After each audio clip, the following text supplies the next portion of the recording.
Hello students. देखिए, यह है आपका अपना YouTube channel MD Danish mathematics classes और मैं आपका teacher engineer MD Danish sir. देखिए, इससे पहले हम जो पढ़ा रहे थे वो सिर्फ मैथमेटिक्स अपने यूट्यूब चैनल के वीडियो पर डालते थे। अब मैथमेटिक्स के साथ साथ अब हम साइंस भी डालेंगे। मैथमेटिक्स और साइंस दोनों चलेगी मेरे यूट्यूब चैनल के वीडियो पर, ताकि आप ज़्यादा से ज़्यादा इसका लाभ उठा सकें। देखिए, ये बहुत इम्पोर्टेंट मतलब चैप्टर जो आज हम पढ़ाने जा रहे हैं, केमिस्ट्री का है। Class 10th NCERT based class 10th NCERT based CBSE और बिहार बोर्ड बेस्ड जो है चैप्टर है। यह चैप्टर है एसिड बेस एंड सॉल्ट, मतलब एसिड्स बेसिस एंड सॉल्ट। देखिए, इस इस चैप्टर को आज हम स्टार्ट करने जा रहे हैं। ये केमिस्ट्री का सेकेंड चैप्टर है, एसिड बेसिस एंड सॉल्ट। देखिए, ये Bihar board, CBSE board, Bihar board class 10th science है। देखिए, इंडेक्स कंटेंट क्या है। इंडेक्स कंटेंट में इसको समझिए। इंडेक्स कंटेंट यहाँ पर समझिए। एसिड बेसिस बेसिस इंट्रोडक्शन 1 या 2 मार्क्स का आता है। जो बोर्ड में आता है, जो एसिड बेसिस इंट्रोडक्शन, वो 1 से 2 मार्क्स का आएगा। देखिए, दूसरा नंबर कंटेंट जो है टॉपिक का, chemical properties of acids and bases. Acids और बेसिस का केमिकल प्रॉपर्टीज 3 से 5 मार्क्स 3 से 5 मार्क्स बोर्ड में आता है। उसके बाद आपका आएगा 3 नंबर एच आयन, मतलब हाइड्रोजन आयन, और ओ एच आयन मतलब हाइड्रोक्सिल आयन। ये 3 नंबर जो है, एच आयन मतलब हाइड्रोजन आयन और ओ एच आयन मतलब आपका हाइड्रोक्सिल आयन, ये 2 से 3 मार्क्स में ये आयन के बारे में आता है। H ions and O H ions in water. Water के अंदर हाइड्रोजन आयन भी होता है और ओ एच आयन भी होता है, O H minus, H plus O H minus. H plus को हम लोग बोलते हैं एच प्लस को हम लोग बोलते हैं हाइड्रोजन आयन, और ओ एच माइनस को बोलते हैं हाइड्रोक्सिल आयन। ये इसके बारे में भी 2-3 मार्क्स में आता है। और 4 नंबर है pH scale, importance in daily life. ये 3 से 5 मार्क्स में आएगा। 4 नंबर जो कंटेंट है, देखिए, ये है pH scale, importance in daily life. Daily life में पीएच स्केल्स का क्या इंपॉर्टेंस है, इसके बारे में। 5 नंबर जो हमारा है, salt type and pH. Salt types और उसका पीएच वैल्यू क्या होगा, हम इसके बारे में पढ़ेंगे 5 नंबर में। सॉल्ट्स टाइप्स एंड पीएच, ये 2 से 3 मार्क्स में, ये 2 से 3 मार्क्स में आपका बोर्ड में पूछा जाता है। सॉल्ट्स टाइप्स एंड पीएच 2 से 3 मार्क्स में पूछा जाता है। 6 नंबर है chemical from common salt NaCl। Chemicals from common salt NaCl 6 number में, ये जो है 3 से 5 मार्क्स में पूछा जाएगा। और 7 नंबर जो है आपका केमिस्ट्री में, ये एसिड बेस सॉल्ट का जो 7 नंबर टॉपिक है, water of crystallization and plaster of Paris. ये याद रखिए, ये बहुत वीवीआई चीज है। Water of crystallization and plaster of Paris, ये 2 से 3 मार्क्स में पूछा जाएगा। इससे रिलेटेड टॉपिक को 8 नंबर टॉपिक है एसिड बेस सॉल्ट का, इम्पोर्टेंट रिएक्शन समरी, मतलब इम्पोर्टेंट रिएक्शन समरी। जो इम्पोर्टेंट रिएक्शंस है उसको हमने अपने इस पीडीएफ में डाला है और उसका समरी दिया है 8 नंबर में। और 9 नंबर में जो है, तो सीबीएसई बिहार बोर्ड स्टाइल पर एमसीक्यू है। ये 8 नंबर एग्जाम पर्पज से है। आप अपने आप को यहाँ पर चेक करेंगे कि आपने कितना सीखा है।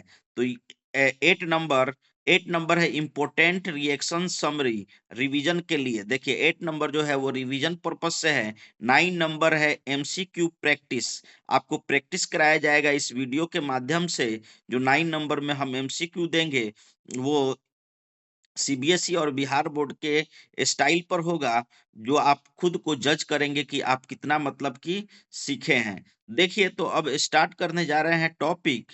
टॉपिक स्टार्ट करने से पहले हम इंट्रोडक्शन देंगे। एसिड बेस सॉल्ट का इंट्रोडक्शन। एसिड क्या होता है, पहले समझिए एसिड क्या होता है। एसिड्स एंड बेसिस, एक नंबर में पहला टॉपिक है एसिड्स एंड बेसिस। एसिड्स को हिंदी में बोलते हैं लवण और बेसिस को बोलते हैं भस्म। एसिड्स को बोलते हैं लवण और बेसिस को बोलते हैं भस्म, और इन दोनों का इंट्रोडक्शन एसिड्स एंड बेसिस। देखिए एसिड्स क्या होता है, व्हाट आर एसिड्स। एसिड्स क्या होता है, व्हाट आर एसिड्स। एसिड वो सब्सटेंस है, याद रखेंगे कि एसिड्स वो सब्सटेंस है जो सावर इन टेस्ट में होते हैं, जो स्वाद में खट्टे होते हैं, जो खट्टा टेस्ट देते हैं और ब्लू लिटमस पेपर को रेड कर देते हैं। मतलब एसिड क्या होता है, इसको इस बात को समझिए। एसिड क्या होता है, व्हाट आर एसिड्स। अगर कोई पूछे व्हाट आर एसिड्स, तो एसिड वो सब्सटेंसेज हैं, वे एसिड्स वो पदार्थ है, सब्सटेंसेज हैं जो सावर इन टेस्ट होते हैं, जो स्वाद में क्या होते हैं, खट्टे होते हैं और ब्लू लिटमस पेपर को रेड कर देते हैं। ब्लू लिटमस पेपर को रेड कर देते हैं, तो ये एसिड कहलाते हैं। मतलब एसिड वो होंगे जो स्वाद में खट्टे होंगे और ब्लू लिटमस पेपर को रेड कर देते होंगे। ब्लू लिटमस पेपर को जब एसिडिक किसी सॉल्यूशन में ब्लू लिटमस पेपर को डालिएगा तो उसका रंग जो है रेड हो जाएगा। लिटमस पेपर एक आता है, ठीक है, जो लाइचन ट्री का बना हुआ होता है। उस पेपर को जब आप किसी एसिडिक मीडियम में डालेंगे, एसिडिक सॉल्यूशन में डालेंगे, तो लिटमस पेपर का कलर जो होगा वो चेंज होकर रेड हो जाएगा। वो एक प्रकार का इंडिकेटर है। देखिए एसिड समझ गए। अब क्या है property of acids. Property of acids, इसको समझे। प्रॉपर्टी ऑफ एसिड्स में एसिड्स बोलते हैं हम लोग अम्ल। अम्ल मतलब, अम्ल का मतलब जो एसिडस हो, मतलब कि जो स्वाद में खट्टा हो, जो अपने मतलब कि, और इस तरह से कह सकते हैं कि एसिड उसको बोलेंगे जो अपने एक्वस सॉल्यूशन में हाइड्रोजन आयन दे। जिसका एक्वस सॉल्यूशन बनाएंगे तो वो कौन सा आयन देगा, हाइड्रोजन आयन देगा। जिसका जितना हाइड्रोजन आयन का कंसंट्रेशन ज्यादा होगा H प्लस का, अगर किसी सॉल्यूशन में H प्लस का कंसंट्रेशन ज्यादा होगा तो वो उतना ही ज्यादा एसिडिक होगा। याद रखिएगा, ये आर्हेनियस के द्वारा दिया गया तरीका है, मतलब डेफिनेशन है कि एसिड उसको कहेंगे जिसका मतलब कि जो अपने मतलब एक्वस सॉल्यूशन में हाइड्रोजन आयन देता हो। हाइड्रोजन आयन कहने का मतलब H प्लस देता हो। टेस्ट, देखिए प्रॉपर्टी ऑफ एसिड्स में हम बोलेंगे, प्रॉपर्टी ऑफ एसिड में जो सावर इन टेस्ट हो, टेस्ट में खट्टा हो। Never test in lab, lab का टेस्ट नहीं, टेस्ट जो होगा खट्टा, स्वाद में खट्टा हो।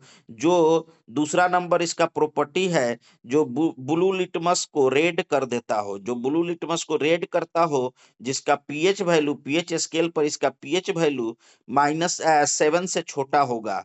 मतलब पीएच स्केल, अगर कोई पदार्थ एसिड है या कोई सॉल्यूशन एसिड है तो उसका वैल्यू, पीएच वैल्यू जो होगा वो 7 से छोटा होगा। अब produce H plus hydrogen ion, देखिए यही बोल रहे थे कि जो अपने एक्वस सॉल्यूशन में हाइड्रोजन आयन दे, H प्लस दे। एक्वस मतलब कि अगर उसको पानी में डिजोल्व करें, अगर कोई एसिड है, अगर उसको पानी में डिजोल्व करें, एक्वस सॉल्यूशन बनाए, तो वो अपना मतलब कि आयन में क्या देगा, H प्लस देगा। जितना H प्लस ज्यादा देगा वो उतना हाईली कंसंट्रेटेड मतलब एसिड कहलाएगा।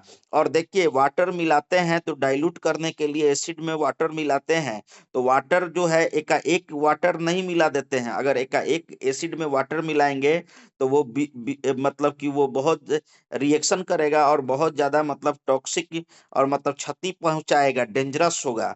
इसीलिए वाटर में, वाटर का क्वांटिटी ज्यादा लेते हैं, ड्रॉप बाय ड्रॉप एसिड मिलाते हैं। एसिड और वाटर, एसिड एसिड को अगर डाइल्यूट करना होता है, किसी एक्वस सॉल्यूशन को डाइल्यूट, कंसंट्रेशन को डाइल्यूट करना होता है, मतलब कि डाइल्यूट एसिड बनाना होता है, तो हम लोग क्या करते हैं उसमें वाटर डिसॉल्व करते हैं। तो वाटर जो मिलाते हैं, वाटर ज्यादा मात्रा में लेते हैं और ड्रॉप बाय ड्रॉप एसिड्स को उसमें डालते हैं। जैसे बैटरी आप देखते होंगे, उसमें डाइल्यूट हाइड्रोक्लोरिक H2SO4 होता है, मतलब सल्फ्यूरिक एसिड। डाइल्यूट बैटरी अगर आप देखते होंगे तो उसमें सल्फ्यूरिक एसिड होता है। सल्फ्यूरिक एसिड जो होता है वो आपका मतलब कि डाइल्यूट फॉर्म में होता है, मतलब ज्यादा मात्रा में वहां मतलब कि पानी होता है। तो उसको मिलाते हैं कैसे, तो देखिए वैसा एसिड बनाएंगे कि एसिड की मात्रा ड्रॉप बाय ड्रॉप रखेंगे और वाटर का मात्रा ज्यादा रखेंगे, ताकि ज्यादा कोरोशन ना करे, ज्यादा मतलब कि रिएक्शन ना करे, क्षति नहीं पहुंचाए। देखिए जो भी मतलब एसिड होगा, उसका जो एक्वस सॉल्यूशन होगा वो इलेक्ट्रिसिटी का कंडक्ट करेगा। अभी हम बताए बैटरी का बात, अगर कोई भी बैटरी आप देखेंगे, या तो मतलब कि अपने घर में इन्वर्टर का बैटरी, या कोई मतलब कि हवाई ये सब जो हुआ उस सब का बैटरी देखेंगे, तो उसमें या पहले के समय में टीवी चलता था, टीवी के अंदर बैटरी लगती थी। वो बैटरी में H2SO4 डाइल्यूट H2SO4 डाला जाता था एक्वस सॉल्यूशन में, क्योंकि इलेक्ट्रोलाइट के रूप में, वो इलेक्ट्रोलाइट वो होता है जो इलेक्ट्रिक करंट को क्या करता है, कंडक्ट करता है। देखिए दोनों इलेक्ट्रोडों के बीच में जो पोटेंशियल डिफरेंस को मेंटेन करता है और इलेक्ट्रिक करंट को क्या करता है, कंडक्ट करता है। अब देखिए आप समझेंगे, ये समझ गए कि इलेक्ट्रिसिटी को जो हाइड्रोक्लोरिक एसिड होगा, हाइड्रोक्लोरिक या कोई भी एसिड होगा, वो इलेक्ट्रिक करंट को अपने एक्वस सॉल्यूशन में इलेक्ट्रिक करंट को कंडक्ट करेगा। कंडक्ट मतलब उससे इलेक्ट्रिक करंट पास करेगा। जैसे हमने बताया था कि देखिए बैटरी के अंदर जो तेजाब डाला जाता है, तेजाब जो होता है वही एसिड होता है, डाइल्यूट फॉर्म में होता है। देखिए अब अगला पॉइंट है हमारा बेस। बेस क्या होते हैं, वाटर बेसिस। बेस क्या होते हैं, वाटर बेसिस। तो बेसिस को समझिए, बेसिस क्या होते हैं। बेसिस वो सब्सटेंस है जो बीटर कड़वे टेस्ट होते हैं, जो बीटर इन टेस्ट होते हैं। बेस वो होता है जो बीटर इन टेस्ट होते हैं, जो स्वाद में क्या होते हैं, खट्टे नहीं, सॉरी, कड़वे होते हैं। जो कड़वे होते हैं वो हमारा बीटर इन टेस्ट होते हैं। तो बेसिस जो होता है सब्सटेंस, उसका स्वाद कड़वा होता है, सौपी फील होता है, मतलब साबुन की तरह टच होगा, सौपी फील होगा, और देते हैं, और रेड लिटमस पेपर को ब्लू कर देते हैं। अगर मतलब आप बेस में, बेसिक सॉल्यूशन में अगर blue lit sorry red litmus paper को डालेंगे, blue litmus red litmus paper को, सॉरी, रेड लिटमस पेपर को अगर किसी बेसिक सॉल्यूशन में आप डालेंगे रेड लिटमस पेपर को, तो वो ब्लू कर देगा। रेड लिटमस पेपर को अगर हम बेसिक सॉल्यूशन में डालेंगे तो वो ब्लू कर देगा। और एसिड में क्या होता था, ब्लू लिटमस पेपर रेड हो जाता था। मतलब एसिडिक मीडियम में ब्लू लिटमस पेपर डालते थे तो उसका कलर रेड होता था। बेसिक मीडियम में, बेसिक सॉल्यूशन में रेड हम लिटमस पेपर डालेंगे, वो ब्लू हो जाएगा। रेड रेड लिटमस पेपर को ब्लू कर देगा। ये पहचान है। और लिटमस पेपर क्या होता है, इंडिकेटर होता है, याद रखिएगा, इंडिकेटर होता है। तो बेस को हम कैसे पहचानते हैं, बेस वो होते हैं जो स्वाद में कड़वे होते हैं, जो बीटर इन टेस्ट होते हैं, जो रेड लिटमस पेपर को अपने एक्वस सॉल्यूशन में ब्लू कर देते हैं। बेसिस का प्रॉपर्टी देखिए, बेसिस का प्रॉपर्टी आर्हेनिस ने बोला था कि बेस वो होता है जो अपने एक्वस सॉल्यूशन में OH माइनस दे। OH माइनस मतलब हाइड्रोक्सिल आयन दे। OH माइनस, OH माइनस मतलब हाइड्रोक्सिल आयन। बेस जो होता है जो अपने एक्वस सॉल्यूशन में क्या देता है, हाइड्रोक्सिल आयन OH माइनस। और एसिड जो होता है अपने एक्वस सॉल्यूशन में देता है आपका H+ मतलब हाइड्रोजन आयन। एसिड जो होता है अपने एक्वस सॉल्यूशन में हाइड्रोजन आयन देता है, जबकि बेस अपने एक्वस सॉल्यूशन में OH- देता है। जो जितना ज्यादा OH- देगा वो उतना कंसंट्रेटेड बेस कहलाएगा। देखिए बेस भी कोरोसिव इन नेचर होता है। प्रॉपर्टी ऑफ बेस, देखिए प्रॉपर्टी ऑफ बेसिस, बेस क्या होगा, तो बेस जो बीटर इन टेस्ट हो, कड़वा हो स्वाद में, सौंपी फील हो। जैसे साबुन उबुन आप देखते हैं, उसको फील करेंगे तो सौंप की तरह लगता है, मतलब साबुन की तरह टच फील होता है। अगर बेसिस को आप टच करेंगे तो एक चिकनाहट टाइप का होता है। जैसे साबुन को भी टच करें, साबुन में भी बेस होता है, मिला हुआ होता है, डिटर्जेंट में भी बेस मिला होता है। जा जो कपड़ा हमारे जो कपड़े होते हैं, वो उस पर जो मतलब कि गंदगी लगते हैं, वो एसिडिक नेचर का होते हैं, इसीलिए हम बेसिक टाइप के डिटर्जेंट से उसको साफ करते हैं। या हम लोग नहाते-धुआते हैं, वो भी जो साबुन से नहाते हैं, वो क्या होता है नहाने वाला साबुन, वो भी हमारा बेस होता है, बेसिक नेचर का होता है और हमारे बॉडी पर जो मैल्स लगते हैं, जो वो गंदगी होते हैं, वो सब एसिडिक नेचर का होते हैं। तो एसिड को साफ करने के लिए बेसिक नेचर या हमारा टूथ ब्रश होता है, टूथपेस्ट इस्तेमाल करते हैं जो दाँत को साफ करने के लिए, तो दाँत में जो गंदगी लगा हुआ होता है, वो एसिडिक मीडियम का होता है, एसिडिक नेचर का होता है। इसीलिए हम लोग बेसिक जो होता है टूथपेस्ट बेसिक नेचर का होता है, उसे साफ करते हैं और वो जो दाँत का गंदगी होता है, वो साफ हो जाता है। इसीलिए साफ होता है क्योंकि वो बेस से हमने साफ किया है। तो याद रखिएगा, जो आप टूथपेस्ट इस्तेमाल करते हैं, वो बेसिक नेचर का होता है। जो आप साबुन इस्तेमाल करते हैं, बेसिक नेचर का होता है। जो आप डिटर्जेंट पाउडर इस्तेमाल करते हैं, सर्फ, वो आपका बेसिक नेचर का होता है। और बेसिक नेचर का होता है तो याद रखिएगा, बेसिक चीज़ में अगर आप मिलाएँगे किसी भी बेसिक चीज़ में अगर आप मिलाएँगे हल्दी, तो हल्दी का रंग लाल हो जाएगा। जैसे चूना में हल्दी मिलाएँगे तो वो हल्दी जो होगा, वो रेड टाइप का, ऑरेंज टाइप का हो जाएगा। क्यों हो जाता है? वो रंग चेंज कर लेता है, क्योंकि हल्दी जो है एक प्रकार का इंडिकेटर है, जो बेसिक मीडियम में ऑरेंज कलर का या रेड कलर का हो जाता है। तो देखिए वो बेस को पहचानने का बहुत अच्छा इंडिकेटर है। याद रखिएगा, हल्दी मतलब जो आपका टर्मरिक आता है वो। देखिए अब क्या होता है, दूसरा पहचान क्या है कि रेड लिटमस पेपर को ब्लू कर देगा। जो आपका बेस होगा, वो बेसिक सॉल्यूशन में अगर रेड लिटमस पेपर को डालेंगे तो वो ब्लू हो जाएगा और पीएच स्केल पर बेस का जो मतलब मान होगा, पीएच स्केल पर बेस का जो वैल्यू होगा 7 से ज़्यादा होगा। याद रखिएगा याद रखिएगा, बेस का जो वैल्यू होगा पीएच स्केल पर, वो 7 से ज़्यादा होगा। एसिड का जो पीएच स्केल पर वैल्यू होता है, वो 7 से कम होता है। एसिड का पीएच स्केल पर जो वैल्यू होता है, वो 7 से कम होता है और बेस का पीएच स्केल पर वैल्यू 7 से बड़ा होता है, 7 से 14 तक होता है। एसिड जो होता है 0 से 7 तक होगा, मतलब 0 टू 7 तक होगा एसिड, और बेस जो होगा वो 7 टू 14 तक होगा। अगर किसी का पीएच वैल्यू 7 है एग्जैक्ट, तो इसका मतलब वो सॉल्ट है। सॉल्ट का पीएच वैल्यू 7 होता है। याद रखें, produce OH minus aqueous solution ion इन वाटर। वाटर में अगर आप बेस को डिसॉल्व करते हैं, जो वाटर में डिसॉल्व हो जाएगा बेस, वो एल्कली कहलाता है। याद रखिएगा, सभी एल्कली बेस होते हैं, लेकिन सभी बेस एल्कली नहीं होते हैं। एल्कली उसी बेस को कहते हैं जो वाटर में क्या हो, डिसॉल्व हो, वाटर में घुल जाए, जो एक्वस सॉल्यूशन बनाता हो वाटर के साथ। अगर हम बेस को वाटर में डिसॉल्व करेंगे तो वो अपने एक्वस सॉल्यूशन में OH माइनस देगा। OH माइनस को बोलते हैं hydrogen hydroxyl ion. OH minus hydroxyl ion. देखिए alkali base which dissolve in water, base which dissolve in water, वो हमारा एल्कली कहलाता है।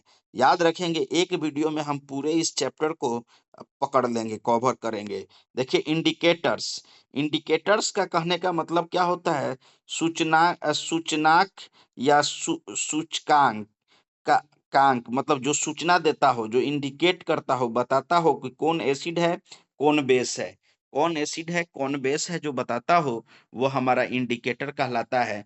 इंडिकेटर में पहला इंडिकेटर लिटमस ब्लू। देखिए ब्लू कलर के लिटमस को जब एसिडिक मीडियम में डालेंगे तो वो रेड हो जाएगा, और बेसिक मीडियम में रेड को डालेंगे तो वो ब्लू हो जाएगा।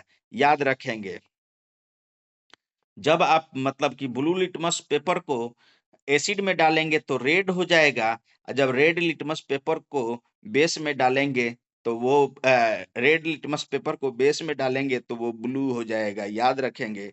और लिटमस पेपर को अगर आप न्यूट्रल सब्सटेंस में रखेंगे, सॉल्ट में रखेंगे, तो वो पर्पल कलर का हो जाएगा। याद रखेंगे, वो पर्पल कलर का हो जाएगा। ब्लू लिटमस रेड हो जाएगा एसिडिक में, और रेड लिटमस ब्लू हो जाएगा बेस में, और पल पर्पल कलर का हो जाएगा लिटमस जो है, ब्लू लिटमस पर्पल कलर का हो जाएगा न्यूट्रल सब्सटेंस में। न्यूट्रल सब्सटेंस मतलब जो भी सॉल्ट होंगे। उसी तरह रेड लिटमस लेंगे, तो रेड लिटमस एसिडिक मीडियम में, देखिए यहाँ पर ब्लू लिटमस लिए हैं। देखिए पहला इंडिकेटर ब्लू लिटमस, ये एसिडिक मीडियम में रेड हो जाएगा। ब्लू लिटमस एसिडिक मीडियम में रेड हो जाएगा, और बेसिक मीडियम में ब्लू ही रह जाएगा। देखिए यहाँ पर गौर से समझिए, ब्लू लिटमस जो है एसिडिक मीडियम में रेड हो जाएगा, ब्लू से रेड हो जाएगा, लेकिन ब्लू लिटमस बेसिक नेचर में, देखिए एसिडिक सॉल्यूशन में, एसिडिक एक्वस सॉल्यूशन में ब्लू लिटमस रेड हो जाएगा, लेकिन बेसिक सॉल्यूशन में ब्लू लिटमस जो है, ब्लू लिटमस पेपर ब्लू ही रहेगा। और blue litmus paper neutral substance में, न्यूट्रल सब्सटेंस के सॉल्यूशन में, जैसे सॉल्ट है उसके सॉल्यूशन में purple, blue litmus purple colour का हो जाएगा। और याद रखें, रेड लिटमस एसिडिक में रेड ही रहेगा। रेड लिटमस एसिडिक में रेड ही रहेगा, बेसिक में रेड से ब्लू हो जाएगा। बेसिक में रेड लिटमस ब्लू हो जाएगा, बेसिक में रेड लिटमस ब्लू हो जाएगा, और न्यूट्रल में रेड लिटमस पर्पल हो जाएगा। देखिए न्यूट्रल सब्सटेंस वो होता है जो सॉल्ट होता है। सॉल्ट का अगर सॉल्यूशन होगा, तो उसमें अगर आप रेड लिटमस डालेंगे तो वो पर्पल कलर का हो जाएगा। फेनोल्फथालीन भी एक इंडिकेटर होता है। फेनोल्फथालीन भी एक इंडिकेटर होता है, जिसको अक्सर इस्तेमाल करते हैं, मतलब कि जो एंटी करप्शन के लोग होते हैं, वो लोग भ्रष्टाचारी लोगों को पकड़ने के लिए इस्तेमाल फेनोल्फथालीन करते हैं। फेनोल्फथालीन क्या होता है, वो पिंक कलर का हो जाता है। पिंक कलर का हो जाता है, तो जो अगर मान लीजिए कि कोई घूस ले रहा है, तो उसमें फेनोल्फथालीन का लेप चढ़ाया हुआ है अगर उस पैसों में, तो वो गिनेगा, तो फेनोल्फथालीन केमिकल उसके हाथों में लग जाएगा, और उसको जब पानी से धुलाया जाएगा हाथ को, तो हाथ से पिंक कलर का रंग निकलने लगेगा। तो इसे इसीलिए कहते हैं कि भ्रष्टाचारी को रंगे हाथों पकड़ लिया गया। तो यही फेनोल्फथालीन का इस्तेमाल करते हैं। फेनोल्फथालीन का लेप हर नोटों में एंटी करप्शन वाले जो लोग होते हैं वो लगा देते हैं, और लगाने के बाद क्या करते हैं, लगा देते हैं हर नोट में इसका लेप चढ़ा देते हैं। जो भ्रष्टाचारी लोग होते हैं वो क्या करते हैं, उस पैसे को गिनते हैं, और उनके हाथ पर वो केमिकल लग जाता है। और केमिकल लगने के कारण क्या होता है, जब वो बोलते हैं कि मेरा पैसा था, तो जब वो मतलब कि पानी से धोया जाता है उन हाथ को, तो उसमें से पिंक कलर आ जाता है, क्योंकि उस पर फेनोल्फथालीन लगा हुआ होता है। देखिए, याद रखिए, फेनोल्फथालीन इंडिकेटर को जब लगाते हैं, एसिडिक मीडियम में डालते हैं, एसिडिक मीडियम में, तो वो कलरलेस हो जाता है। फेनोल्फथालीन को जब एसिडिक मीडियम में डालते हैं तो कलरलेस हो जाएगा, पानी की तरह हो जाएगा। अब बेस में डालेंगे तो पिंक हो जाएगा, बेस में डालेंगे तो क्या होगा, पिंक हो जाएगा, और न्यूट्रल में डालेंगे तो कलरलेस हो जाएगा। न्यूट्रल में डालेंगे तो क्या होगा, कलरलेस होगा। मिथाइल ऑरेंज, मिथाइल ऑरेंज क्या होगा, एसिड में रेड हो जाएगा। मिथाइल ऑरेंज एसिड में रेड हो जाएगा। याद रखेंगे, मिथाइल ऑरेंज एसिडिक के सॉल्यूशन में रेड हो जाएगा, और बेसिक सॉल्यूशन में येलो हो जाएगा, और न्यूट्रल सॉल्यूशन में ऑरेंज होगा। न्यूट्रल अगर कोई भी सॉल्ट लेंगे, सॉल्यूशन, सॉल्ट का सॉल्यूशन, उसमें ऑरेंज हो जाएगा।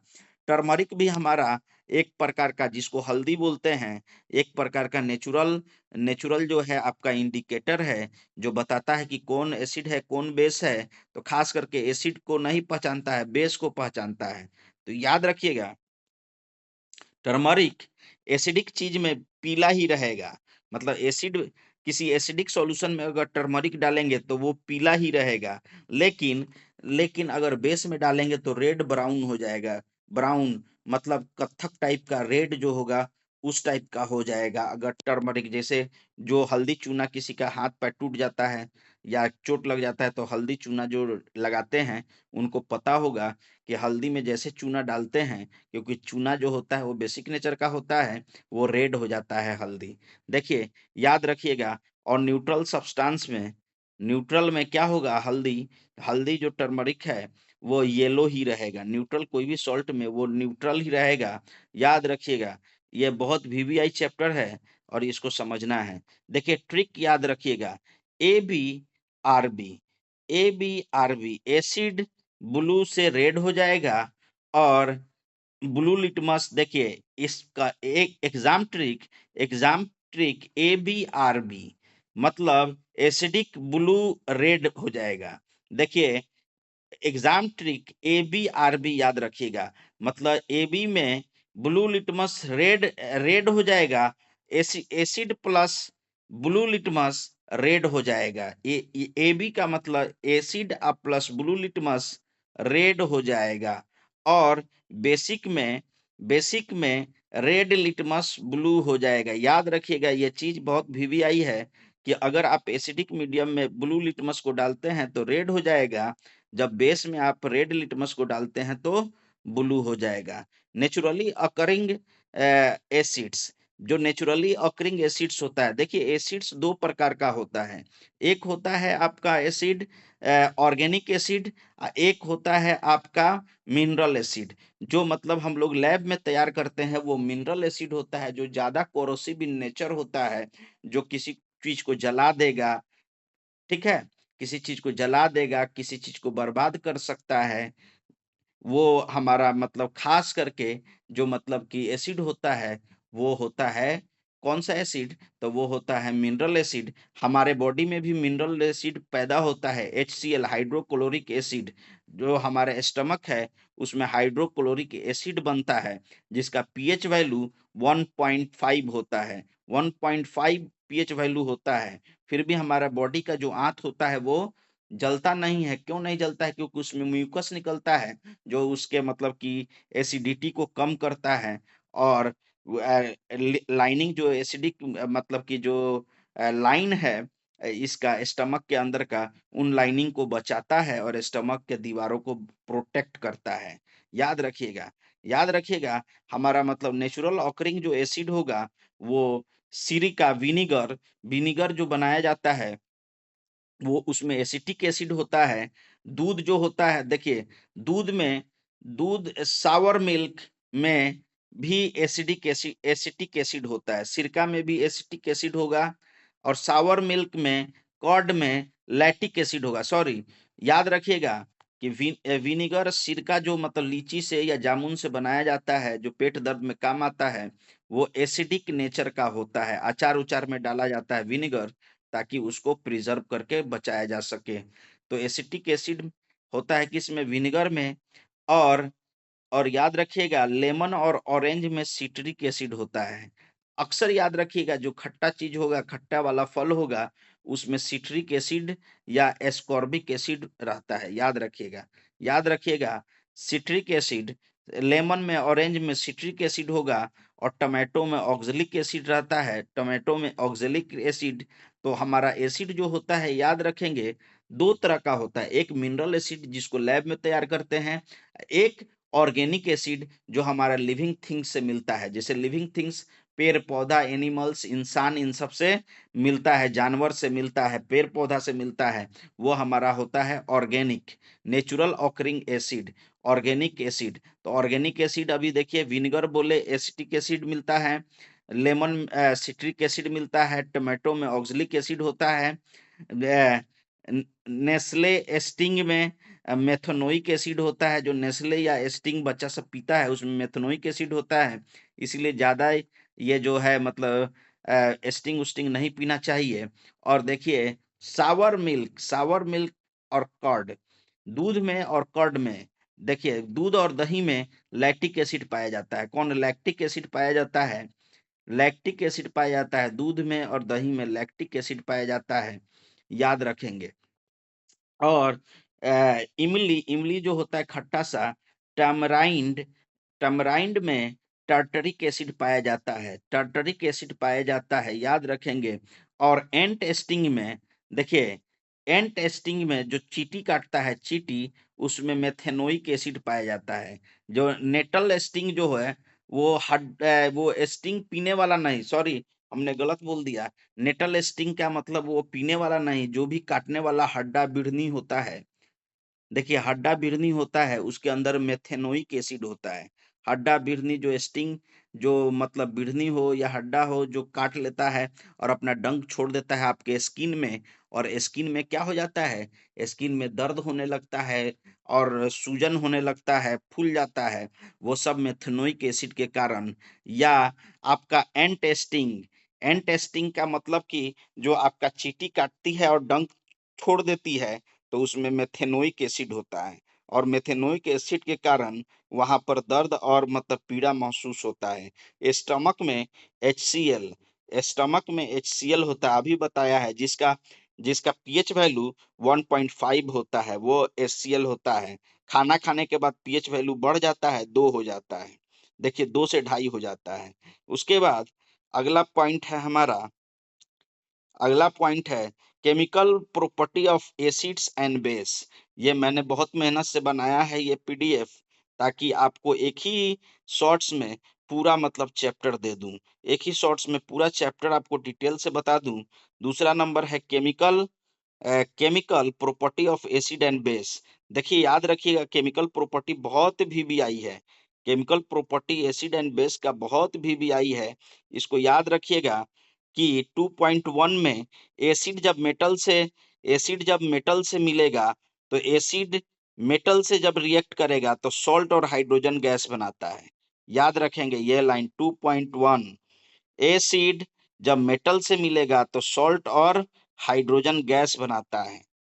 एसिड जब मेटल से मिलता है, when acid reacts with metals give salt and hydrogen gas, salt and hydrogen gas. याद रखिएगा, जब एसिड किसी मेटल के साथ रिएक्ट करता है तो हाइड्रोजन गैस H2 प्रोड्यूस होती है और सॉल्ट बनता है। एसिड मेटल से रिएक्ट करता है, सॉल्ट और हाइड्रोजन गैस निकलता है। देखिए जैसे उदाहरण एग्जाम्पल जैसे ZnH2SO4, ZnH2SO4। देखिए Zn जो है आपका क्या है, Zn जो है आपका मेटल है, H2SO4 एसिड है। जब इसमें मिलेगा तो ये हो जाएगा सिंगल डिस्प्लेसमेंट रिएक्शन होगा। Zn जो है H को हटा देगा, तो यहाँ पर सॉल्ट बना, ZnSO4 सॉल्ट, और H2 हमारा गैस बना। उसी तरह मैग्नीशियम जो है वो मेटल होता है और HCl जो है एसिड होता है, तो H को रिमूव कर देगा एसिड से, और मैग्नीशियम जो है HCl का H को रिमूव कर देगा, MgCl2 सॉल्ट बनाएगा, और हमारा मतलब कि हाइड्रोजन गैस निकलेगा। देखिए इस रिएक्शन में एल्युमिनियम मेटल है, H2SO4 3H2SO4 सॉल्ट है, तो ये क्या करेगा, सॉरी 3H2SO4 जो है ये बैलेंस कर किया है। देखिए तो 2Al जो दिया है ये एल्युमिनियम है, ये हाइड्रो सल्फ्यूरिक एसिड है, सल्फ्यूरिक H2SO4 सल्फ्यूरिक एसिड होता है, सल्फ्यूरिक एसिड है।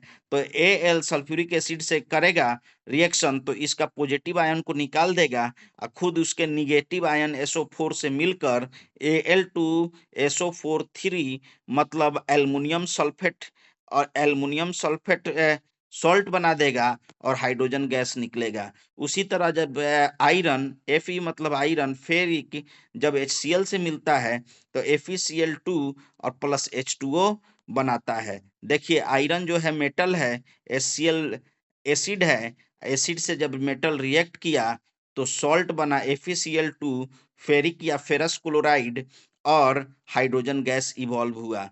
याद रखेंगे H2 gas test, burning splint के पास लाओ पॉप साउंड आता है। जब अगर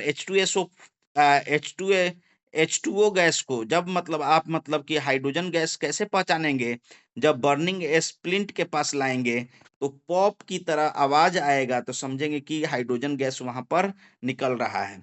दूसरा 2.2 में यहाँ पर याद रखेंगे, बेस जो है आपका, बेस जो है जब मेटल से रिएक्ट करता है, बेस जब मेटल से रिएक्ट करता है तो सॉल्ट और हाइड्रोजन गैस इवॉल्व होता है। मतलब बेस जब मेटल से रिएक्ट करेगा तो सॉल्ट बनेगा और हाइड्रोजन गैस निकलेगा। जैसे कुछ मेटल लाइक जेड जैसे कुछ मेटल्स लाइक ZnAl बेस के साथ भी रिएक्ट करके H2 देते हैं। जैसे कुछ मेटल्स जिंक और एल्युमिनियम बेस के साथ रिएक्ट करके क्या करते हैं, H2 देते हैं। मतलब H2 मतलब हाइड्रोजन गैस। जैसे देखिए यहाँ पर सोडियम हाइड्रोक्साइड, यहाँ एक्वस सॉल्यूशन है। जब इसमें जिंक मिलाते हैं तो ये बनाता है sodium zinc oxide, sodium zincate, sorry sodium zincate. जब सोडियम हाइड्रोक्साइड को में जब जिंक मिलाते हैं तो सोडियम जिंकेट बनता है। और ये सॉल्ट है सोडियम जिंकेट। सोडियम जिंकेट यही है Na2ZnO2। ये सॉलिड रूप में होगा और हाइड्रोजन गैस निकलेगा। देखिए यहाँ पर एग्जाम्पल में नाम पूछ सकते हैं। मतलब Na2ZnO2 सोडियम जिंकेट होता है। उसके बाद 2.3 में मेटल कार्बोनेट और हाइड्रोजन कार्बोनेट। जब मेटल का कार्बोनेट या हाइड्रोजन कार्बोनेट को बाइकार्बोनेट भी बोलते हैं। जब मेटल का कार्बोनेट या बाइकार्बोनेट एसिड से मिलता है तो सॉल्ट और CO2 गैस और जल मिलता है। याद रखिएगा, जब मेटल का कार्बोनेट मतलब मेटल और CO3, metal carbonate group CO3 होता है। कोई मेटल और CO3 या मेटल का हाइड्रोजन कार्बोनेट को क्या बोलते हैं, बाइकार्बोनेट भी बोलते हैं, HCO3।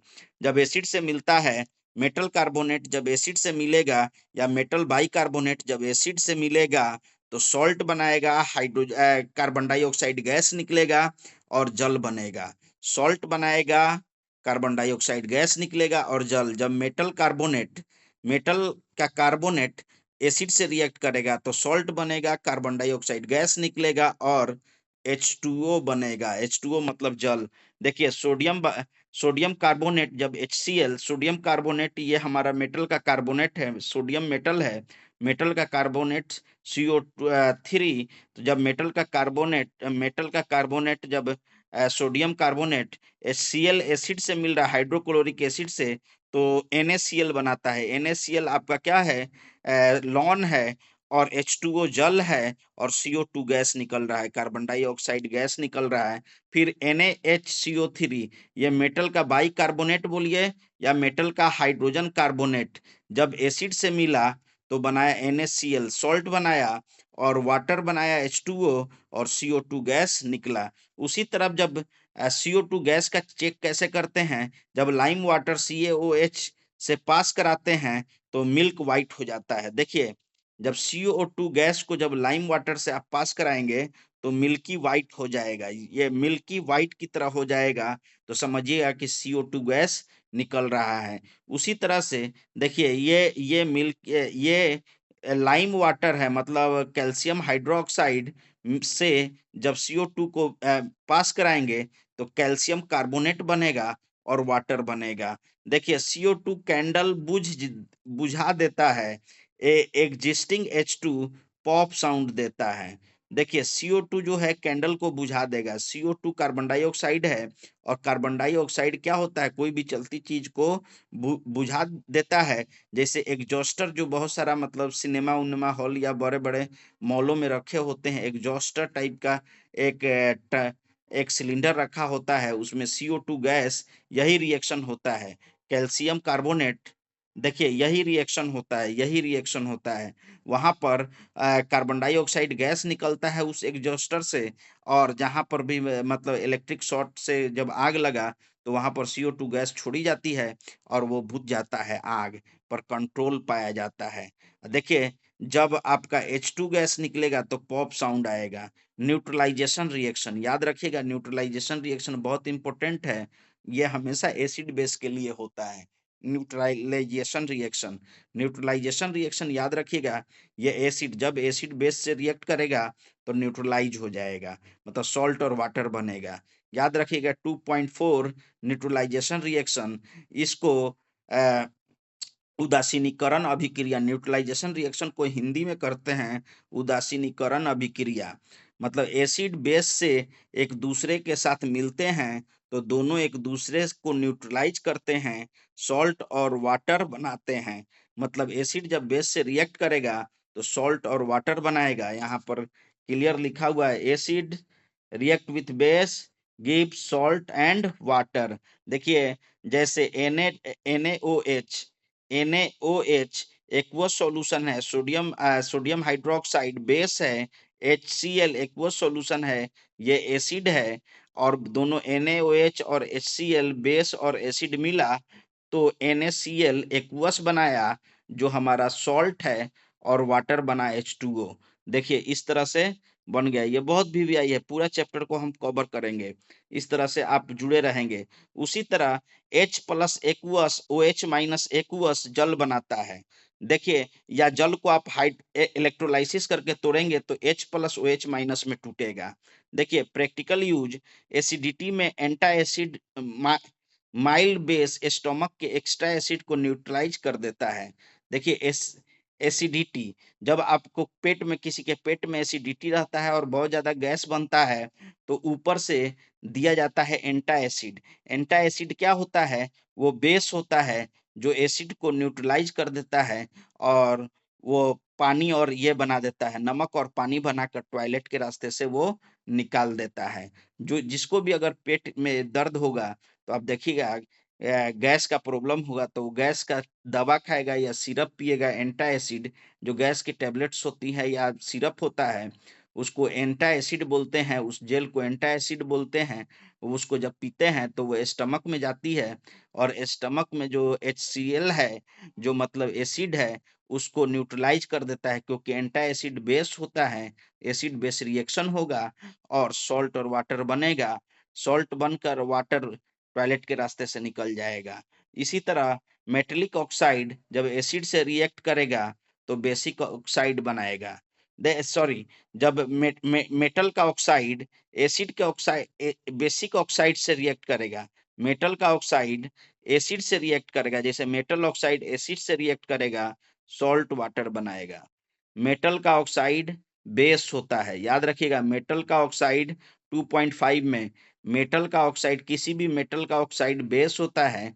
बेस जब एसिड से रिएक्ट करता है तो सॉल्ट और वाटर बनता है। याद रखेंगे जो भी एलिमेंट के लास्ट में म आता है वो अक्सर मेटल होता है। मतलब ये डिफिनेशन नहीं है, जनरली याद करने के लिए मैं बता रहा हूँ कि मेटल कैसे पहचानेंगे। तो जैसे भी जो भी एलिमेंट हो उसके लास्ट में म आता है या M आ रहा है तो वो समझिए कि मेटल ही है, अक्सर मेटल होगा। हमेशा ये मतलब कि तुक्का ये काम नहीं करेगा लेकिन अक्सर काम करेगा। जैसे सोडियम म आया लास्ट में, मेटल है। एल्युमिनियम म आया लास्ट में, मेटल है। याद रखेंगे एल्युमिनियम म आया लास्ट में, मेटल है। उसी तरह copper copper oxide, copper oxide जो है CuO, मतलब कॉपर का ऑक्साइड जो है HCl के साथ मतलब सॉल्ट के साथ अभिक्रिया करा तो क्या बना? कॉपर क्लोराइड और वाटर बना, जो ब्लू ग्रीन कलर का कॉपर क्लोराइड होता है। मेटल ऑक्साइड बेस ऑक्साइड कहलाते हैं। मेटल ऑक्साइड को बेस ऑक्साइड कहते हैं बेस की तरह बिहेव करता है, क्योंकि मेटल का ऑक्साइड बेस ही होता है। नॉन मेटल ऑक्साइड बेस से रिएक्ट करता है। नॉन मेटल ऑक्साइड वो एसिडिक नेचर का होता है। याद रखिएगा नॉन मेटल का ऑक्साइड एसिडिक नेचर का होता है तो वो बेस से रिएक्ट करेगा, सॉल्ट और वाटर बनाएगा। जैसे कार्बन, कार्बन आपका मतलब कार्बन डाइऑक्साइड में कार्बन जो है नॉन मेटल है। नॉन मेटल के साथ ऑक्सीजन के साथ अभिक्रिया किया तो नॉन मेटल का oxide, carbon dioxide non metal का ऑक्साइड है। और यहाँ पर बेस बेस है CaOH whole twice, calcium hydroxide base है। बेस से रिएक्ट करके कैल्शियम कार्बोनेट बना और H2O सॉल्ट और वाटर बना। देखिए नॉन मेटेलिक ऑक्साइड एसिडिक होते हैं। नॉन मेटेलिक मतलब बिना मेटल का जो ऑक्साइड होगा वो एसिडिक नेचर का होता है, और मेटल का ऑक्साइड जो होता है वो बेसिक नेचर का होता है। याद रखेंगे। और देखिए आयंस, एच आयन है ये, इसको याद रखिएगा, हाइड्रोजन आयन ये वाला चीज है ये। एच आयन हाइड्रोजन आयन, जब आप मतलब किसी बेस को जब किसी एसिड को जब आप मतलब वाटर में डिसॉल्व करेंगे तो हाइड्रोजन आयन देगा, हाइड्रोजन H प्लस देगा। और जब आप बेस को वाटर में डिसॉल्व करेंगे तो OH माइनस का कंसंट्रेशन देगा। एसिड्स प्रोड्यूस, इसको आर्हेनियस ने दिया है, इस नियम को आर्हेनियस ने दिया है। आर्हेनियस के द्वारा ये डिफिनीशन है एसिड बेस का। देखिए, acid produce H plus hydrogen ion in water. मतलब जब एसिड्स को जब मतलब वाटर में डालेंगे तो वो हाइड्रोजन आयन देगा। इन्हीं आयन्स की वजह से एसिडिक कैरेक्टर होता है। मतलब H प्लस के कारण ही किसी सॉल्यूशन का एसिडिक नेचर होता है। जैसे HCl को जब हम मतलब कि इलेक्ट्रोलाइसिस करेंगे तो H प्लस Cl माइनस में टूटेगा। H2SO4 को जब करेंगे तो H प्लस SO4 में टूटेगा।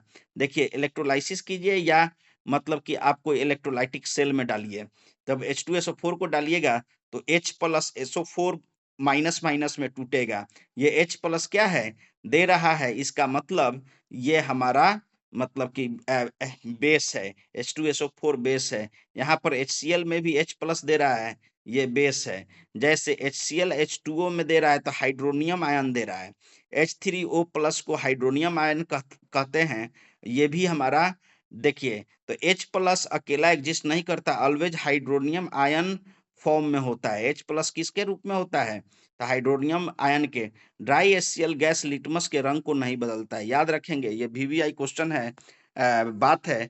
और इस तरह की चीजें बताई जाती है कि ड्राई HCl जो होता है लिटमस का रंग नहीं बदलता है। याद रखेंगे, ड्राई HCl मतलब सूखा हुआ HCl गैस जो होगा वो लिटमस पेपर के रंग नहीं बदलता है, क्योंकि H प्लस आयन सिर्फ वाटर में बनते हैं। मतलब H प्लस आयन कब कोई मतलब गैस जो है या कोई एसिड जो है H प्लस आयन कब देगा, जब उसको वाटर में डिसॉल्व करेंगे, वाटर एक्वस सॉल्यूशन में। एक्वस सॉल्यूशन बोलते हैं कि एसिड का एक्वस सॉल्यूशन मतलब वाटर में अगर हम वाटर में किसी एसिड को डालेंगे तभी वो H प्लस देगा, ऐसे हवा में H प्लस नहीं देगा। इसीलिए HCl जो ड्राई HCl गैस होता है वो रंग नहीं बदलता है, लिटमस का रंग नहीं बदलता है, क्योंकि हाइड्रोजन आयन उसका नहीं टूटता है। देखिए, और बेसेस प्रोड्यूस OH माइनस। याद रखिएगा कि बेस हमेशा OH माइनस देता है। बेस को जब डिजोल्व करते हैं पानी में तो OH माइनस देता है। ये भी आर्हेनियस ने बताया। अब जैसे NaOH को जब एक्वस सॉल्यूशन में डालते हैं, वाटर में डिसॉल्व करते हैं तो Na प्लस OH माइनस। देखिए, जब OH माइनस दिया मतलब बेस है, OH माइनस दिया मतलब बेस है, OH माइनस दिया, OH माइनस दिया मतलब बेस है। एल्कली जो पानी में डिसॉल्व हो जाते हैं, हो जाता है, एल्कली जो पानी में डिसॉल्व हो जाता है, जो बेस पानी में डिसॉल्व हो जाएगा, वाटर में घुल जाएगा, जो बेस वाटर में घुल जाएगा उसे हम लोग बोलेंगे एल्कली बोलेंगे। जैसे NaOH सोडियम हाइड्रोक्साइड, KOH मतलब potassium hydroxide, CaOH whole twice calcium hydroxide, ये सब हमारा एल्कली है। देखिए, डाइल्यूशन एक्सोथर्मिक प्रोसेस। एक्सोथर्मिक हमने बताया है, पिछले चैप्टर में बताया था कि एक्सोथर्मिक प्रोसेस क्या होता है। एक्सोथर्मिक का मतलब होता है जब कोई रिएक्शन हो और हीट पैदा हो, रिएक्शन का प्रोडक्ट जो है गर्म हो जाए, हीट पैदा हो जाए, तो वो हमारा एक्सोथर्मिक रिएक्शन होता है। इंडोथर्मिक रिएक्शन कहने का मतलब जब आप किसी रिएक्शन कराने के लिए हीट देना पड़ता है तब वो रिएक्शन होता है, तो उसको इंडोथर्मिक रिएक्शन कहते हैं। देखिए, कंसंट्रेटेड एसिड या बेस को वाटर में मिलाना एक हाईली एक्सोथर्मिक प्रोसेस है। हम उस शुरू में ही बोले हैं कि एसिड को आप डायरेक्ट वाटर में मिलाइएगा, वो उछलने लगेगा और बबल की तरह, मतलब कि कोरोसिव इन नेचर का होगा और छनाक छनाक टाइप का बबल उड़ने लगेगा, जो जो भी वहां पर होंगे उनको जला देगा। जला देगा तो एक्सोथर्मिक प्रोसेस होगा, बहुत ज्यादा हीट निकलेगा। इसीलिए हमने बोला शुरू में ही कि जब भी हम एसिड को पानी में मिलाते हैं तो पानी का मात्रा ज्यादा रखते हैं, एसिड को ड्रॉप बाय ड्रॉप डालते हैं, ताकि उसका जो एक्सोथर्मिक प्रोसेस है, जो गर्मी है, जो उसका हीट है, वो उसमें एब्जॉर्ब हो जाए। थोड़ा मात्रा में होगा तो एब्जॉर्ब हो जाएगा, तो उसको बोलते हैं एक्सोथर्मिक प्रोसेस होता है, हीट बहुत निकलता है।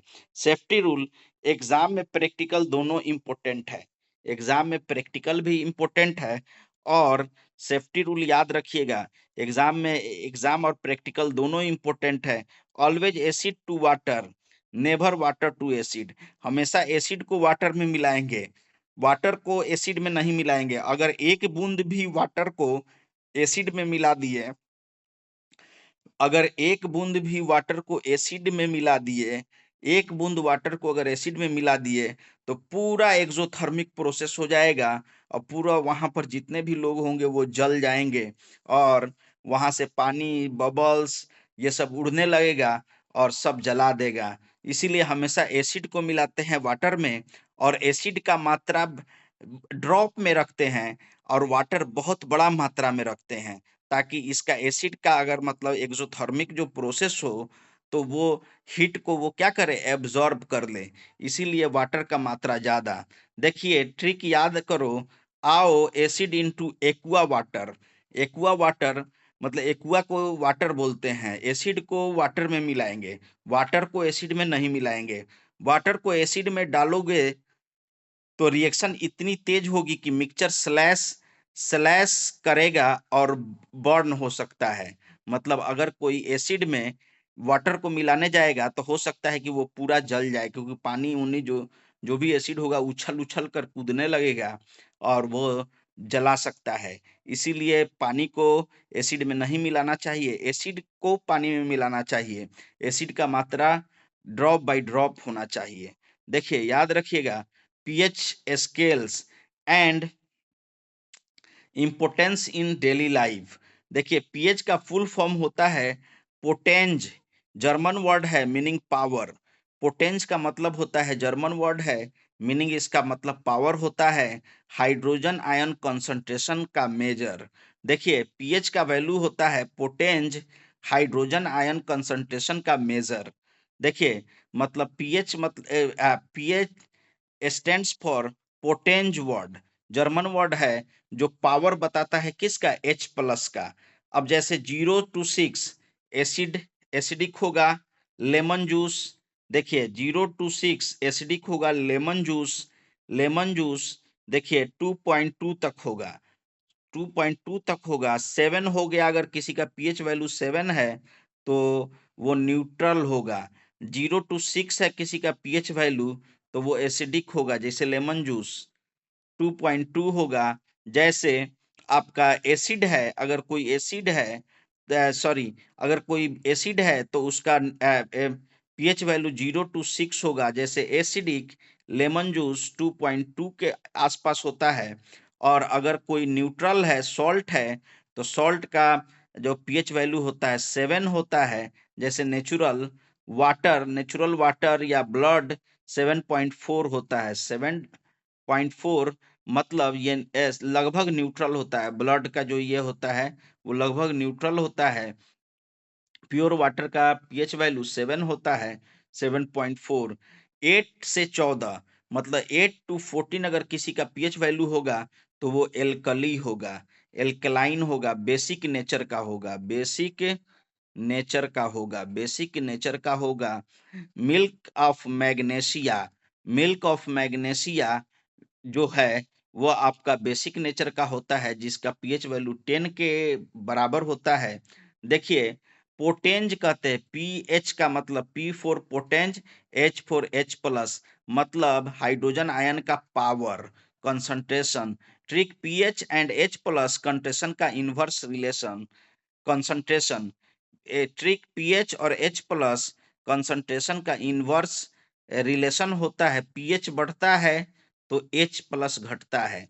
अगर पीएच वैल्यू बढ़ेगा किसी का तो एच प्लस घटेगा। जैसे बेस के अंदर एच प्लस कम होता है, अगर किसी सॉल्यूशन का पीएच वैल्यू ज्यादा है तो समझिएगा कि उसमें एच प्लस कम होगा। अगर किसी का पीएच वैल्यू घटा है या कम है तो उसका मतलब है कि उसमें एच प्लस ज्यादा होगा। अगर किसी का पीएच वैल्यू कम है तो उसमें एच प्लस ज्यादा होगा।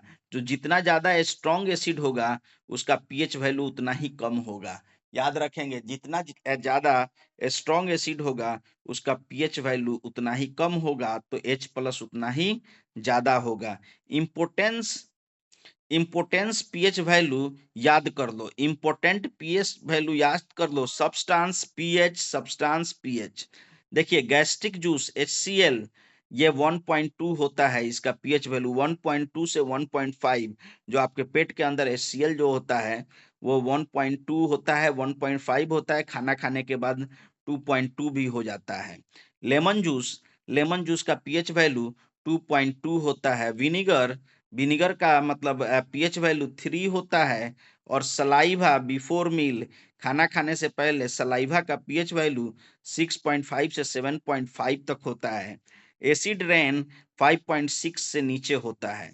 5.6 ब्लड जो होता है उसका पीएच वैल्यू 7.4 होता है। ब्लड का पीएच वैल्यू 7.4 होता है, मतलब ये न्यूट्रल के लगभग होता है। मिल्क ऑफ मैग्नेशिया ये 10 होता है, मतलब ये बेसिक नेचर का है। NaOH बेस है, बेस का पीएच वैल्यू 14 होगा, 8 से 14 होगा। प्योर वाटर का पीएच वैल्यू 7 होगा। टूथ डेके स्टार्ट अगर पीएच वैल्यू आपके माउथ का पीएच वैल्यू माउथ के अंदर जो मतलब दांतों में एसिड पैदा होता है बैक्टीरिया की वजह से, अगर उसका पीएच वैल्यू 5.5 से नीचे होगा तो आपका दांत जो है डीके होना स्टार्ट हो जाएगा, खराब होना स्टार्ट हो जाएगा, याद रखिएगा। देखिए पीएच का डेली लाइफ में महत्व पीएच का डेली लाइफ में महत्व, देखिए पीएच का डेली लाइफ में महत्व इंपॉर्टेंस क्या है, तो plant animal human body pH 7 to 7.8 में काम करता है। एसिड रैन या rain water pH 5.6, rain water हो या एसिड रैन हो उसका पीएच वैल्यू 5.6 से कम होता है। और कभी एसिड रैन होगा तो वो रैन को एसिडिक तभी बोलेंगे जब उसका पीएच वैल्यू 5.6 से कम होगा, एक्वाटिक लाइफ को हार्म पहुंचाएगा। अगर किसी पानी का पीएच वैल्यू या एसिड रैन को का पीएच वैल्यू अगर 5.6 से होगा तो एक्वाटिक लाइफ को वो क्या पहुंचाएगा, हार्म पहुंचाएगा। जो जलीय जीव है उनको नुकसान पहुंचाएगा। याद रखिएगा सॉइल पीएच, अगर सॉइल ज्यादा एसिडिक है तो फार्मर क्विक लाइम उसमें चूना मिलाते हैं, या स्लेक्ट लाइम या बुझा हुआ चूना या चौक डालता है सॉइल न्यूट्रलाइज करने के लिए। देखिए अगर किसी जमीन का पीएच वैल्यू अगर किसी जमीन का कम है, मतलब वो एसिडिक नेचर का है, तो उसमें चूना मिलाया जाता है। CaO, फार्मर जो होते हैं चूना मिलाते हैं, या कैल्शियम हाइड्रोक्साइड वाला जो सूखा जो स्लैक्ट मतलब कि चूना होता है उसको मिलाते हैं, या चौक कैल्शियम कार्बोनेट को डालते हैं और न्यूट्रलाइज को सॉइल को जो जमीन है उसका जमीन की मिट्टी है उसको न्यूट्रलाइज करते हैं ताकि खेती हो। नहीं तो जो भी रोपेंगे वो जल जाएगा, क्योंकि एसिडिक होगा। अगर जमीन का सॉइल एसिडिक होगा तो जो भी खेती करेंगे वो जल जाएगा, वो खराब हो जाएगा। Digestive system, stomach HCl produce करता है। एसिडिटी में स्टमक ज्यादा HCl प्रोड्यूस करता है। देखिए किसी को एसिडिटी होता है मतलब गैस का समस्या ज्यादा है, उसका मतलब हुआ कि उसके पेट में HCl ज्यादा पैदा हो रहा है। तो HCl ज्यादा पैदा होगा तो उसके पेट में दर्द होगा, ऐंठन होगा, मड़ोर होगा।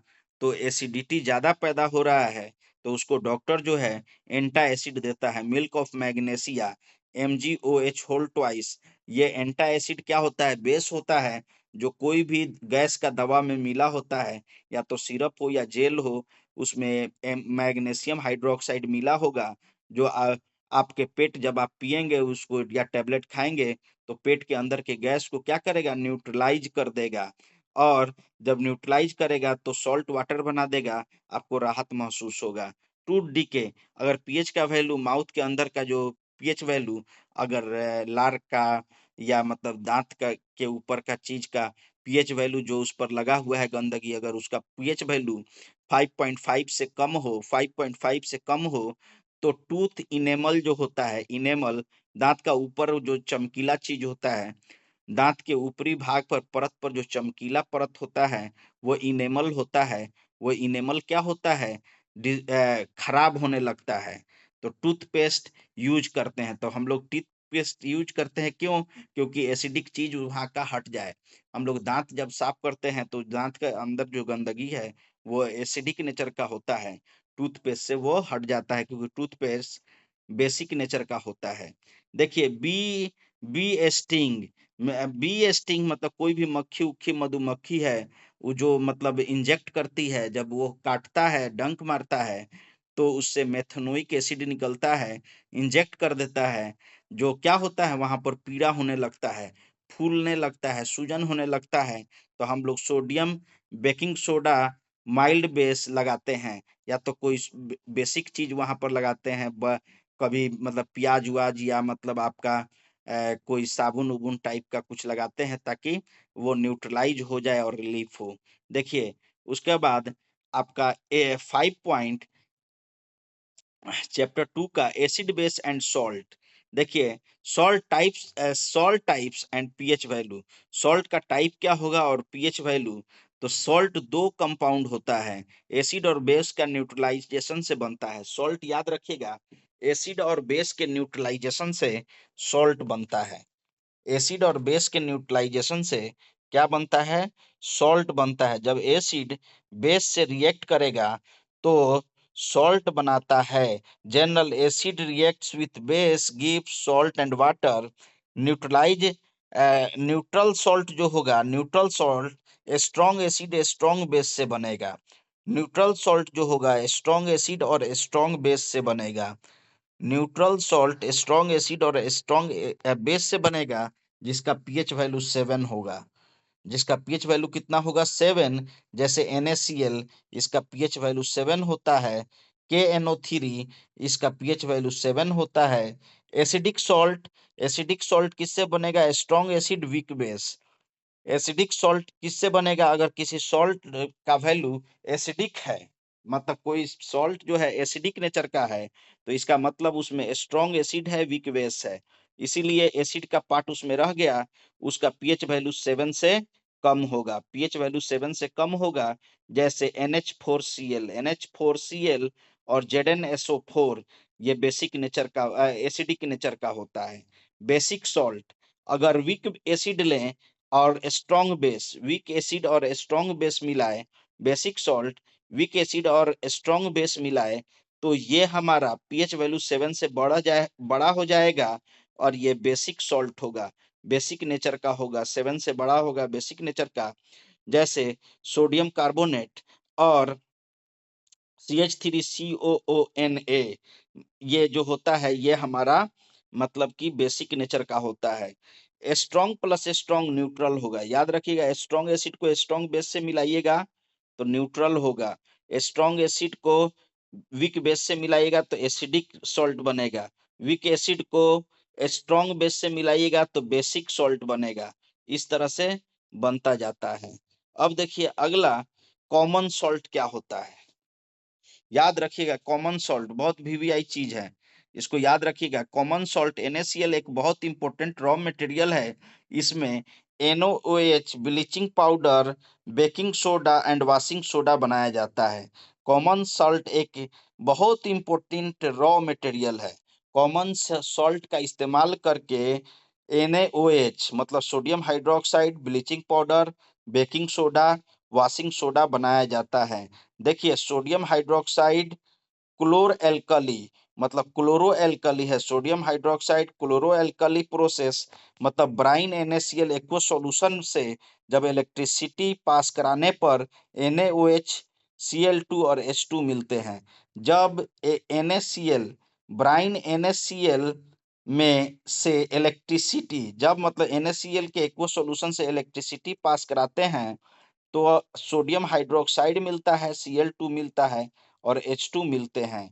जैसे NH2NaCl प्लस 2H2 जब पास कराएंगे तो 2NaOH मतलब सोडियम हाइड्रोक्साइड, Cl2 गैस और H2 गैस मिलेगा। देखिए एनोड पर मिलता है। Cl2 गैस कहाँ पर मिलेगा? एनोड पर। एनोड क्योंकि पॉजिटिव पॉजिटिव ये इलेक्ट्रोड होता है, पॉजिटिव इलेक्ट्रोड को एनोड बोलते हैं। तो Cl2 एनोड पर मिलेगा। Bleaching powder, PVC disinfected pesticide, मतलब जो भी डिसइंफेक्टेड चीज होता है, जैसे कोई भी जीवाणु वाणु को मारने के लिए या पेस्टिसाइड है, वो सब Cl2 मिला हुआ रहता है। ब्लीचिंग पाउडर में भी Cl2 होता है। जब ब्लीचिंग पाउडर आप छींटते हैं तो क्या होता है, Cl2 गैस निकलता है और कीड़ा मकोड़ा और वहां पर जो भी माइक्रो ऑर्गेनिज्म है उनको नष्ट कर देता है। तो हर मतलब कि पेस्टिसाइड में Cl2 गैस मिला होता है, मतलब Cl2 गैस इवॉल्व होता है, निकलता है। जब ब्लीचिंग पाउडर को आप नाली उली में डालते हैं तो वहां के मॉइस्चर से, एयर से रिएक्ट करके क्लोरीन गैस निकालता है, जो जहरीला होता है और सब कीड़े मकोड़ों को मारता है। देखिए H2 गैस कैथोड पर मिलेगा।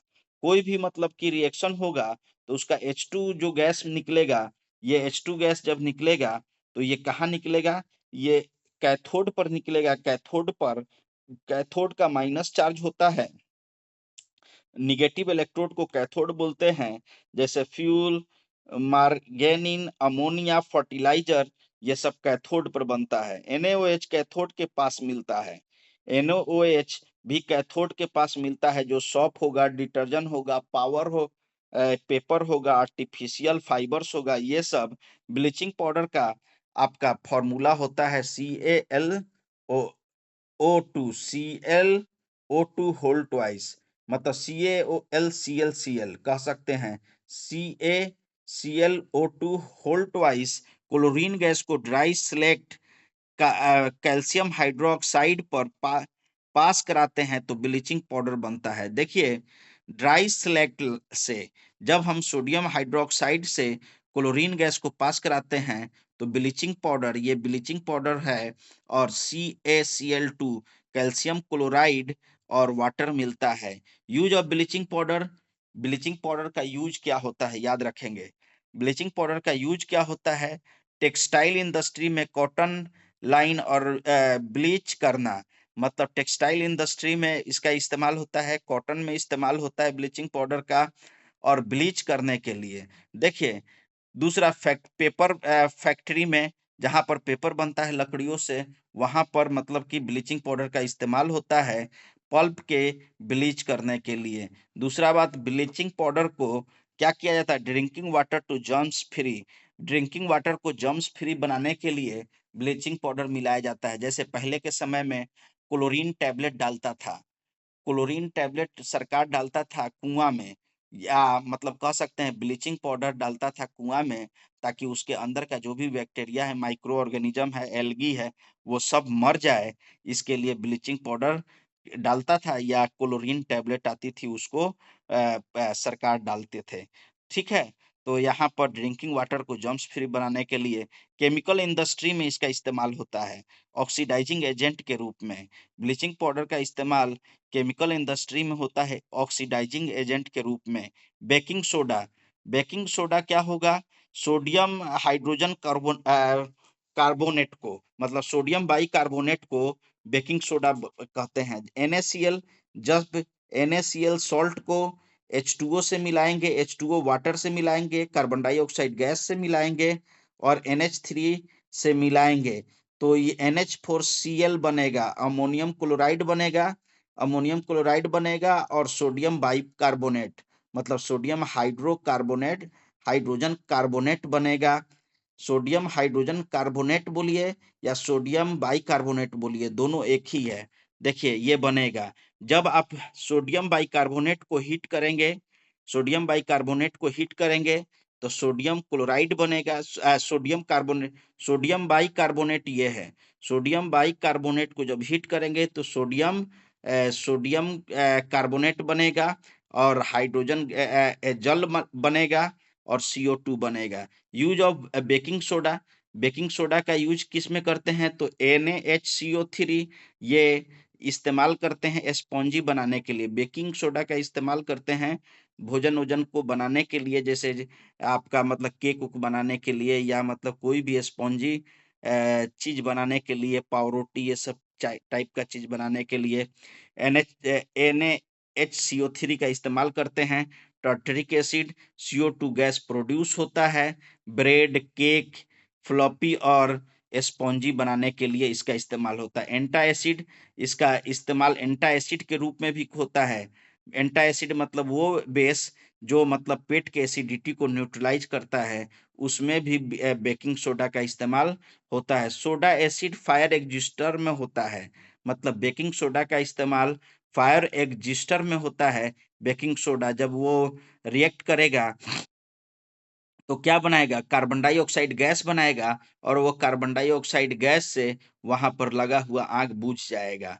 देखिए washing soda Na2CO3 dot 10H2O, baking soda को जब हीट करते हैं तो Na2CO3 मिलता है, सोडियम कार्बोनेट मिलता है। बेकिंग सोडा को जब हीट करते हैं तो Na2CO3 मिलता है, फिर इसको रिक्रिस्टलाइज करो, वाशिंग सोडा मिलता है। जब इसको रिक्रिस्टलाइज करते हैं तो वाशिंग सोडा मिलता है।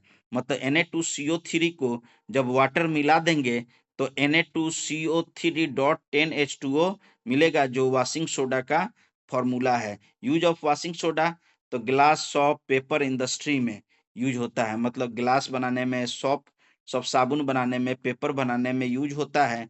बोरेक्स जैसा सोडियम कंपाउंड बनाने में यूज होता है। घर में क्लीनिंग एजेंट के रूप में यूज होता है। हार्ड वाटर को सॉफ्ट करने के लिए यूज होता है। मतलब हार्ड वाटर को सॉफ्ट करने के लिए, पीने वाला पानी बनाने के लिए यूज होता है। और याद रखिएगा, water of water of crystallization of plaster of Paris, water of crystallization of plaster of Paris, याद रखिएगा। देखिए water of water of crystallization and plaster of Paris, इसमें याद रखिएगा वाटर ऑफ क्रिस्टलाइजेशन का जल जब क्रिस्टलाइज ना करते हैं, सॉल्ट के एक फॉर्मूला यूनिट में present fix number of water molecule को वाटर ऑफ क्रिस्टलाइजेशन कहते हैं। जब किसी सॉल्ट में अगर फिक्स नंबर में वाटर मॉलिक्यूल मौजूद हो तो वो क्रिस्टलाइजेशन कहलाता है। जैसे कॉपर सल्फेट में CuSO4 में 5H2O 5 वाटर मॉलिक्यूल है, तो इसको ब्लू विट्रॉल या ब्लू क्रिस्टल कहते हैं। वाशिंग सोडा में Na2CO3 में 10H2O 10 वाटर मॉलिक्यूल है, तो वाशिंग सोडा बोलते हैं। जिप्सम में CaSO4 में 2 वाटर मॉलिक्यूल है। जिप्सम CaSO4 में 2 वाटर मॉलिक्यूल है जो जिप्सम बनाता है। जिप्सम का इस्तेमाल प्लास्टर ऑफ पेरिस में भी करते हैं, सॉरी, जिप्सम का इस्तेमाल सीमेंट उमेंट में करते हैं। सीमेंट के जमने की अवधि को बढ़ा देता है। देखिए जिप्सम सीमेंट को जमने की अवधि को क्या करता है, बढ़ा देता है। उसके बाद प्लास्टर ऑफ पेरिस, जब इसी हाफ वाटर मॉलिक्यूल CaSO4 में हाफ वाटर मॉलिक्यूल ऐड करेंगे तो पॉप साउंड होगा और क्या बनेगा, H2O निकल जाएगा और हमारा प्लास्टर ऑफ पेरिस बनेगा। देखिए प्लास्टर ऑफ पेरिस कैसे करते हैं, जिप्सम को 373 केल्विन पर हीट करने पर प्लास्टर ऑफ पेरिस मिलता है। जब जिप्सम को 100 डिग्री सेल्सियस पर, 373 केल्विन का मतलब 100 डिग्री सेल्सियस पर हीट करेंगे तो प्लास्टर ऑफ पेरिस मिलेगा। देखिए यह है जिप्सम CaSO4.2H2O, जिप्सम है। 373 पर गर्म करेंगे तो क्या बनेगा, प्लास्टर ऑफ पेरिस और वाटर मिलेगा। याद रखिएगा, जब प्लास्टर ऑफ पेरिस को वाटर मिलाएंगे तो जिप्सम बन जाएगा।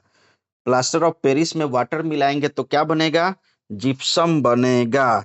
Use of plaster of Paris, देखिए याद रखिएगा, use of use of plaster of Paris, fracture bone को सपोर्ट करने के लिए, मेडिकल के लिए, प्लास्टर करने के लिए इसका यूज होता है। टॉय और डेकोरेशन बनाने के लिए, मटेरियल सरफेस स्मूथ करने के लिए, पॉप मॉइस्चर प्रूफ कंटेनर बनाने के लिए, पानी से रिएक्ट करके सेट हो जाता है प्लास्टर ऑफ पेरिस। देखिए प्लास्टर करने के लिए, टूटी हुई हड्डियों को मुरम्मत करने के लिए मतलब कि प्लास्टर ऑफ पेरिस का इस्तेमाल होता है। याद रखिएगा, टॉय बनाने में, डेकोरेशन बनाने में, सरफेस को स्मूथ करने में, ये सब में प्लास्टर ऑफ पेरिस का इस्तेमाल होता है। और ये सब जो है VVI ऑल इम्पोर्टेंट रिएक्शंस है जो एसिड बेस और सॉल्ट का इम्पोर्टेंट रिएक्शन है, इन सबको याद कर जाएंगे और पढ़ जाएंगे। देखिए इसको, इस सब वीवीआई रिएक्शंस है। उसके बाद ये सब एमसीक्यू इम्पोर्टेंट है जो आप अपने घर पर करेंगे। देखिए खूब बढ़िया से करेंगे, ये बहुत इम्पोर्टेंट एमसीक्यू है, बहुत इंपॉर्टेंट एमसीक्यू है। ये खुद से करेंगे और समझेंगे, इसमें बना हुआ भी है, आंसर दिया हुआ भी है जो आपको बोर्ड एग्जाम में काम आएगा। All the best for your board exam. मेहनत करो, कॉन्सेप्ट क्लियर करो, सक्सेस जरूर मिलेगा। फॉर डाउट व्हाट्सअप नंबर मेरा है 9504509308, इस पर कांटेक्ट करो। मेरा मतलब यूट्यूब चैनल का नाम है एमडी दानिश मैथमेटिक्स क्लासेस। और हमसे जुड़े रहने के लिए मेरे हर यूट्यूब वीडियो के या तो डिस्क्रिप्शन में या तो कमेंट में मेरा टेलीग्राम चैनल का लिंक मौजूद होता है। वहाँ से आप टेलीग्राम चैनल को सब्सक्राइब कर लेंगे और मेरा काम अच्छा लगे तो मेरे यूट्यूब चैनल को भी सब्सक्राइब कर लेंगे और मेरे वीडियो को लाइक और शेयर करेंगे। Thank you so much, have a nice day. यहीं पर मैं वीडियो समाप्त करता हूँ। Thank you.